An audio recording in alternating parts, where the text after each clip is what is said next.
మండలంలో ఒక బోధట అమ్మాయి అక్కడ ఉంటే ఒక దుర్మార్గుడు రాధాకిషన్ అనే వాడు నేను కూడా బోధన వెళ్తున్నానని మోటార్ సైకిల్ మీద తీసుకొచ్చి మరి ఏం చేసి ఉండవో తెలియదు కానీ హరాస్మెంట్ చేసిందని కంప్లైంట్స్ వచ్చినాయి. అటువంటి ఫ్యామిలీలని నిన్ననే నైట్లో అరెస్ట్ చేసి వాడికి కోర్టుకు కూడా పంపించడం జరిగింది. జైలు కూడా పోయినా అని చెప్తా ఉన్నారు ఆఫీసర్స్. కాబట్టి అటువంటి వాళ్ళ మూర్ఖత్వాలని తప్పనిసరిగా ఖండించాలి అందరం.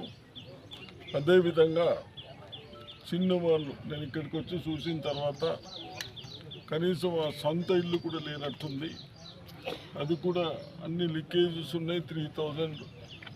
3,000 పర్ మంత్ రెంట్ అంటా ఉన్నారు. కాబట్టి వాళ్ళ బీదస్థానం వాళ్ళ బాధలను చూసి ఇక్కడ మన డబుల్ బెడ్రూమ్ ఒకటి ఇయ్యమని తహసీల్దార్కి చెప్పడం జరిగింది.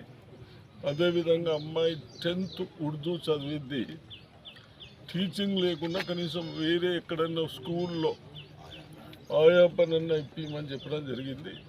ఇవి తప్పనిసరిగా చేస్తారు.